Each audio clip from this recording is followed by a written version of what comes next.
What is going on, everybody? This vlog episode is going to be all about my blood work. I went to Dr. Ken Berry's lab 3 weeks ago, I believe now. Got all my labs drawn. I got a ton of labs drawn, more than I've ever gotten drawn before. And y'all been asking about that. I apologize for the delay. I did not make the video sooner because it took me a while to get all those tests back since there were so many. And then when I got them back, I wanted to upload them into Heads Up Health, which is where I have all my prior blood tests stored, so you can kind of see a comparison side by side. So now that I have all that data side by side in Heads Up Health, I'm going to jump into that and show you what all we've got. I'm probably not going to go into too much detail about what all these markers mean. It's going to be more of like an illustrative, like this is what they are. So yeah, and again, another note of interest here is that I got these labs drawn basically probably 1 month into my 6,000 calories, but prior to that I was building up my caloric intake, in preparation for the 6,000 calories. So I was probably consuming greater than 4,500 to 5,000 calories for 2 or 3, maybe even 4 months.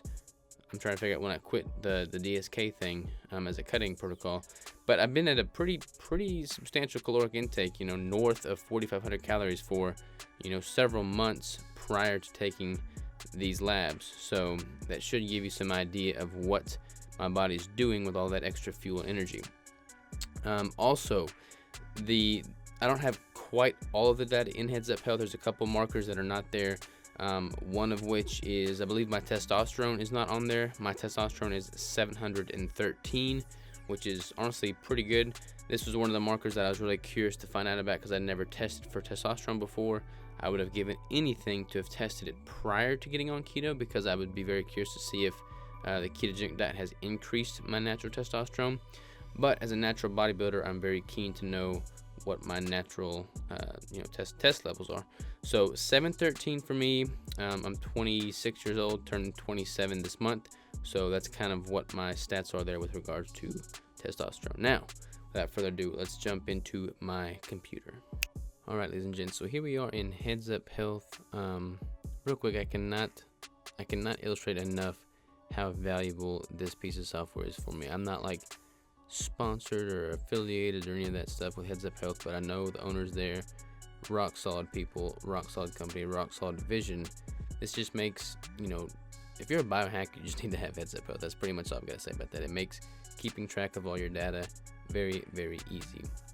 Just to illustrate that real quick, if I go to my dashboard over here, it's got all of my markers that I have an interest in tracking, such as my weight, my body mass index. Some of these I don't have updated, so they're not accurate. Like my BMI is probably not actually 21.1, and my body fat is not probably actually 19.3. But yeah, it's got like your macros, it's got your measurements if you decide to do that. It's got your calories. So I didn't have my last meal updated in that one, but a little shy on the 6,000 according to that.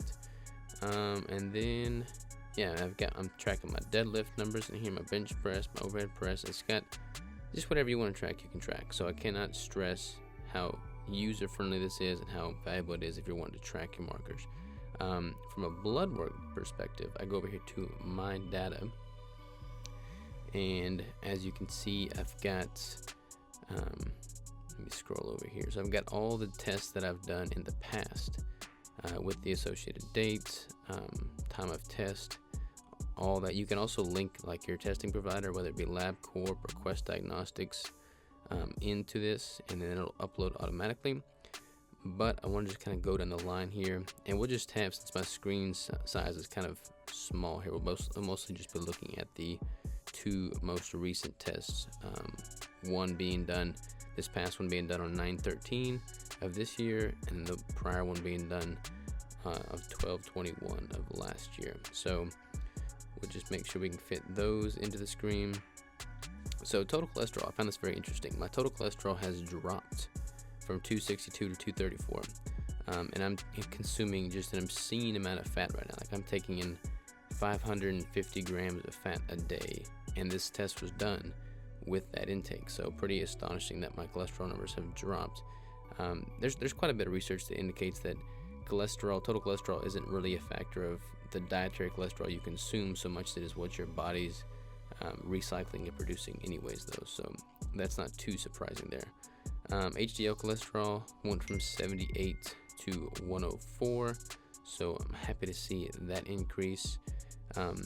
LDL went from 163 to 118, so a good healthy drop there. My trigs, which I try and keep very low, went from 101 to 62, so yet again another movement in the right direction. So this basically fits, if you follow Dave Feldman and kind of what he's got going on from a cholesterol standpoint, my stats would illustrate pretty perfectly what he likes to call a lean mass hyperresponder, which means if I've got, there's actually a really good podcast with him and Dr. Peter Attia that dove into the subject matter, but I would fall into the category of people that are, lean, athletic, that have a very high or higher than recommended cholesterol, with a very high HDL cholesterol and a very low trig intake, so a very low triglyceride level. So all is well there. I also got a low density lipoprotein test, which I've never done before, and I got 12 on that. You want to be greater than 40 is high risk, so you don't want to be greater than 40. These are the stats there. I probably should have this in the screen, but I can't fit it all. So for very low density lipoprotein, you want to be less than 30, and I am at 12, so very, very good there. Let's see here, other points of interest. I'm gonna kind of scroll slowly so that y'all can see everything here. And again, keep in mind, this column is the high risk column. So if you're seeing that and you're seeing the range, if I'm the opposite of that, it's a good thing. And there's a couple of these that I'm gonna have to look into in greater detail myself to fully flesh out and see what it is it means and what I need to do, if anything, to manipulate it to get to a better range. Glucose fasting, I was at 77. Creatinine, I'm at 1.21. Probably that is a little higher due to maybe my protein consumption and creatine, I'm not sure. Let's see here. Sodium 141, potassium 4.7. And real quick note on potassium, I get a lot of people that get their blood work done, their potassium levels are all showing fine, so they just assume that they do not need to consume additional potassium in their diet or through supplementation, and that is not necessarily the case. Like, just because this number is in a healthy range does not mean that you should not consume additional potassium, especially for a ketogenic diet. I encourage you to make sure you've got plenty of potassium. You're not really going to have any adverse effects from increasing your potassium within reason, obviously. So let's see here. Total protein, serum 6.4. Again, I'm not a doctor, not going to play on the internet, so I'm not even going to pretend to know what some of these are. But I've got it now to look back on later for future reference. So LDL particle number, NMR. This is one that I paid quite a bit to get tested for. 1202 on that. You ideally want to be less than 1,000, so I'm a little elevated on that. So I'm going to dig into the weeds, the research, and figure out what exactly that means in my situation. Small LDL particle number 90, LDL particle size 21.2, HDL particle size 43.7. So let's see here. Those are all good. I'm all good on that range. You want the small LDL particle to be less than 527, and I'm at 90, so I thought that was kind of a crazy variation there. Let me scroll over so you can see the numbers. And again, if there's any particular data points that y'all want me to flesh out more, I'm happy to do so. C-Reactive Protein. So C-Reactive Protein is kind of a marker of your inflammation. You hear this a lot in the keto space. A lot of conferences, they all stress on getting your C-Reactive Protein tested. Ideally, you want to be between 0 and 4.9. Anything above 4.9 is not preferred. I'm at 0.3, so I'm pretty proud of that number. Let's see here. What else we have? Magnesium, phosphorus, all those are good. We get into the urinalysis here.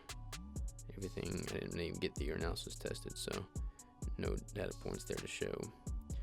So these are some interesting diabetic markers. Hemoglobin A1C 5.3, insulin is 3.2. You want your insulin to be less than 23. Anything greater than 23 is considered high risk. I'm at 3.2, so I like that number as well. C-peptide, I'm at 1. Estimated average glucose, 105. I'm not sure how that is tested for, since I didn't do a glucose tolerance test. I'm assuming it's just some kind of like equation that they've got plugged in based off of what your fasting glucose was at the time of testing.